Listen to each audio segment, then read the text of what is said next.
Hi everybody, Robin Phillips here with the Robin Group and eXp Realty. Coming to you today to talk about buyer home inspections. What do they do and what can you expect?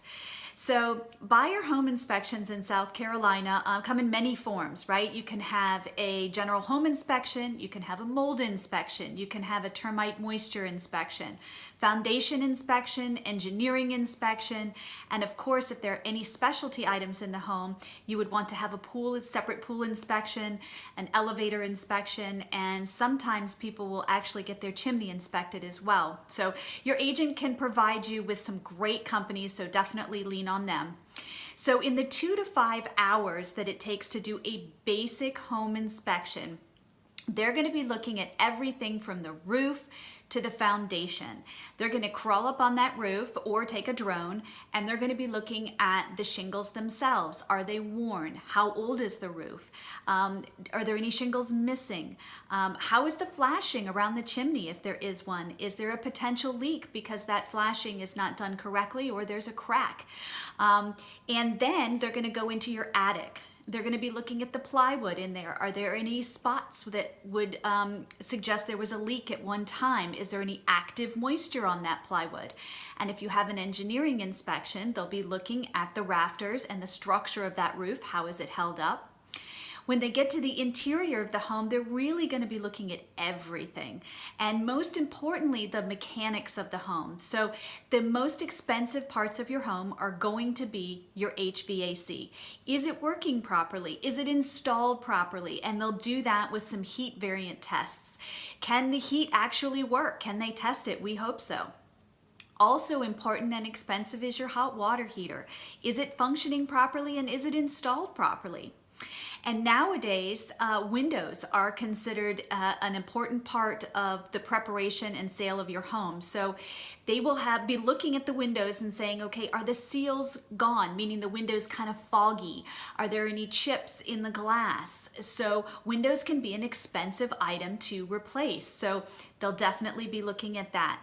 They'll be looking at all the minor items as well. They'll be testing every plug. Has it been grounded properly? They'll be saying, you know, does the water come out of the faucet in an even flow? Are the seals around the toilets done properly so that that toilet does not leak when it meets the floor? Are there any leaks underneath the sinks where that pipe is in the cabinet? They'll be running all of your appliances, so they'll be checking the dishwasher is running properly, garbage disposals, anything like that in the home as well. And then they will be in your crawl space if the home is not on slab, which is just a piece of concrete, right? So if it's elevated a little bit, they'll be in that crawl space, and they'll be looking for, particularly in the low country, any kind of moisture, any mold, any active spores. They'll be looking at the general foundation. Are there any cracks in the foundational piers?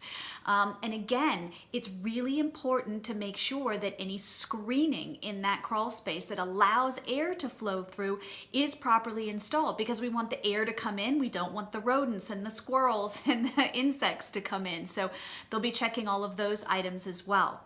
Now, when the report is finished, it should take no more than a day to get back to the buyer. And that report will come in two forms. It will have a summary of the most important items that need to be addressed.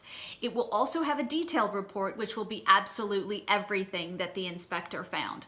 And you will go over both of those reports with your agent and come up with a list of items that you are requesting the seller to pay for. Now remember, the seller is only obligated to do things that are plumbing, electrical, environmental. If something is cosmetic, it really does not have to be addressed by the seller at all.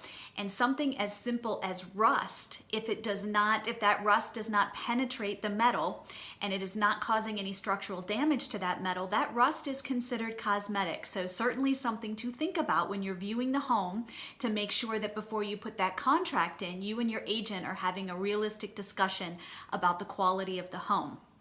Now, when you make that list and give it to the seller and ask them to review it and repair these items, remember, a level of expectation is realistic. So if you have negotiated a fantastic deal on this home, you were potentially in a buyer's market, or your agent was super great at negotiating, and you've really hammered that seller down to their lowest possible price. Don't be surprised if they're not eager to fix everything on your list. They've already given up a lot in the home price. If, on the other hand, you were in a multiple offer situation or potentially in a strong seller's market and you came in strong on your price and you are paying market value for that home, the expectation is reasonable that that seller is going to deliver a super high quality home because you are paying for it.